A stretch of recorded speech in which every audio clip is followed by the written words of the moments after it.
नमस्कार, फ्रंटलाइन 24 में आप सबों का स्वागत है। मैं मनोहर आनंद झा। अभी हमारी टीम पहुंची हुई है जिला परिषद क्षेत्र संख्या 5, जहां पर हमारे बीच महेंद्र नारायण जी मौजूद हैं। इनकी पत्नी गीता देवी यहां से जिला परिषद की उम्मीदवार हैं। आइए इनसे करते हैं चुनावी चर्चा। महेंद्र नारायण जी पूर्व से भी जिला परिषद के उम्मीदवार लगातार ये चुनाव में मैदान में हैं और समाज सेवा से जुड़े रहते हैं। आइए इनसे करते हैं चुनावी चर्चा। सर्वप्रथम आपका फ्रंटलाइन 24 में स्वागत है। आपका भी स्वागत है यहाँ आने के लिए। सर, आप पूर्व से भी समाज सेवा से जुड़े हैं, समाज के बीच लोगों के बीच रहते हैं, तो इस बार फिर आपके मन में क्या आया है जो जिला परिषद के लिए आपने फिर से फाइट कर दिया? हम फाइट नहीं कर रहे थे, लेकिन लोगों ने कहा कि नहीं, आपको चुनाव लड़ना चाहिए। चूँकि 95 से हम चुनाव लड़ते आ रहे हैं, तो हमारी पत्नी गीता देवी लोक समर्थित उम्मीदवार है, पब्लिक सपोर्ट की है। पब्लिक ने घर पर आके कहा कि नहीं, आपको चुनाव लड़ना चाहिए, तो पब्लिक सपोर्टेड कैंडिडेट है श्रीमती गीता देवी। यह दीगर सी बात है कि गीता देवी हमारी पत्नी है। लोगों के द्वारा इनको समर्थन पहले से भी प्राप्त था, कुछ मतों से ये पीछे रह जाते थे। इस बार इन्होंने भी पब्लिक के कहने पर इन्होंने नॉमिनेशन कराया है। आपके जिला परिषद क्षेत्र संख्या में जितने भी सरकार की योजनाएं हैं, राज्य सरकार की हो, केंद्र सरकार की हो, इन सबों की क्या स्थिति है धरातल पर? सभी योजनाएं कागजी हैं, और जहाँ तक विकास की बात है तो 6,000 रुपया अभी तक बाढ़ का प्रभाव बेनीपट्टी पश्चिम में है। बेनीपट्टी पश्चिम में उसे 9 पंचायत पड़ता है, लेकिन 6 पंचायत हमारे अधीन है। बर्री, बिशनपुर, शाहपुर, मेघवन, पाली और बसैठ। 6 पंचायत में आप रोड देख लीजिए, स्कूल देख लीजिए, कोई भी स्कूल अभी तक हाई स्कूल मॉडल स्कूल नहीं बना, जबकि जिला परिषद का अधीन आता है। वो कहीं भी सड़क ठीक ठाक नहीं है। सरकार की ओर से एक रिलीफ कोड है। रिलीफ कोड ये कहता है कि 3 में से 1 हालत बरकरार रहे तो रिलीफ कोड चलेगा। मजदूर को मजदूरी मिलना बंद हो जाए, आवागमन बंद हो जाए और चूल्हा चक्की जलना बंद हो जाए।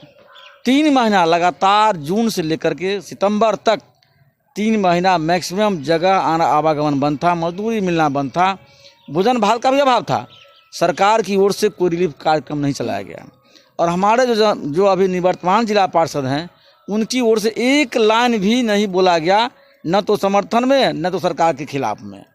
और यहाँ तक कि कहीं से कहीं पन्नी भी बढ़ता या चूरा भी, मिनिमम नीड जो था वो भी लोगों से नाराज हो गया। किसान का जो है फसल बीमा वो भी नहीं मिला, 6,000 रुपया जो रिलीफ में आता था वो भी नहीं मिला। इसके लिए कोई आंदोलन नहीं चला, कुछ भी नहीं चला। इसी रिलीफ में हम पर प्रशासन की ओर से 3 मुकदमा हुआ था, हम पर लाठी चलाया गया था। 3 मुकदमे बेनीपट्टी प्रशासन और यहाँ के बिचौलियों ने हमारे खिलाफ 353 का किया था, सरकारी काम में बाधा के लिए। इससे पूर्व को जो निवर्तमान के जो जिला परिषद हैं, उनका कार्यकाल कैसा रहा है? उन्होंने 5 साल कैसे बिताया है? यह तो आप आए हुए, आप आम जनता से जान लीजिए। खत के मजनू भाप लेते हैं लिफाफा देखकर। आप जनता से ही पूछ लीजिए कि क्या हालत है, नहीं हालत है। सो और आप अगर यहाँ से जिला परिषद के उम्मीदवार चुने जाते हैं तो आपके लिए क्या सब कार्य योजना है कि आप जो बनेंगे तो किस तरह विकास करेंगे अपने जिला परिषद क्षेत्र में? हमारे पास एक्शन प्लान है। पूरी एक्शन प्लान के साथ हमारी पत्नी आई है, और पत्नी पॉलिटिकल फैमिली बैकग्राउंड से बिलोंग करती है। हम उनके चुनाव भी करता है।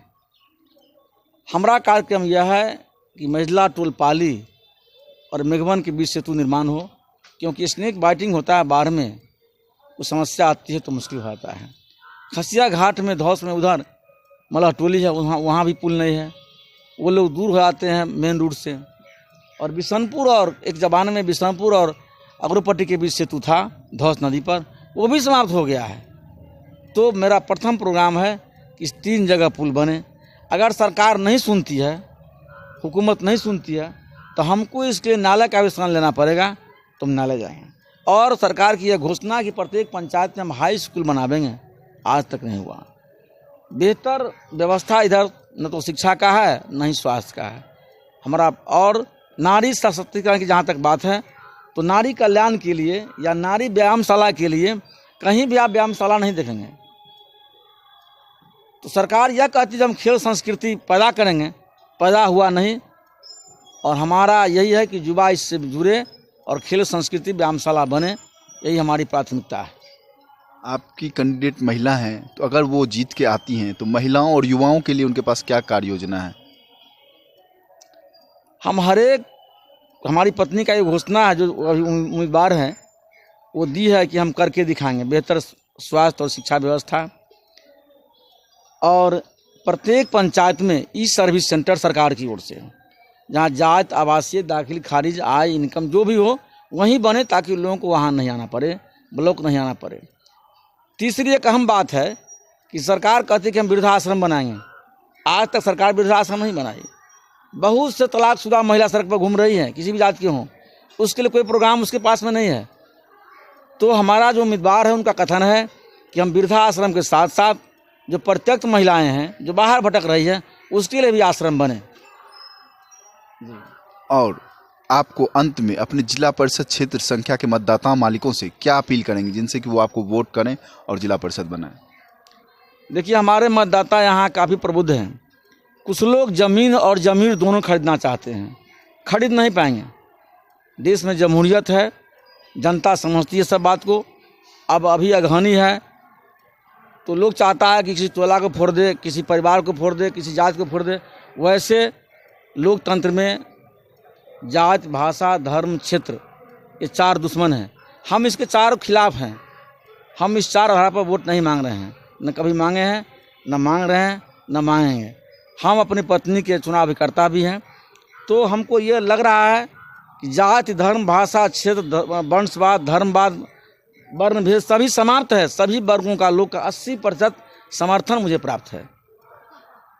तो ये थे महेंद्र नारायण जी राय जी, जो कि पूर्व से भी समाज सेवा से जुड़े हैं, ज़मीनी स्तर के नेता हैं, ज़मीन से जुड़े, और सभी पंचायतों में आए दिन घूमते रहते हैं और उनकी समस्याओं को लेकर उजागर करते रहते हैं। जनता के बीच जाते हैं, सरकार के बीच इन्होंने बहुत सारे मांग को रखा है और काम किया है। इस बार इनकी पत्नी गीता देवी लोगों के बीच जा रही हैं, उनसे समर्थन मांग रही हैं और इतना भरोसा दिला रही हैं कि अगर इनको जिला परिषद क्षेत्र संख्या 5 से चुना जाता है तो इस क्षेत्र का जो भी सड़क का बात हो, बाढ़ की बात हो, सभी पर ये काम करेंगी। युवाओं के लिए काम करेंगी, महिलाओं के लिए काम करेंगी और इस क्षेत्र को का विकास के लिए कृत संकल्पित हैं और लोगों को इनका भरोसा मिल रहा है। ये लोगों के बीच जा रहे हैं। बने रहिए हमारे साथ फ्रंटलाइन 24। धन्यवाद।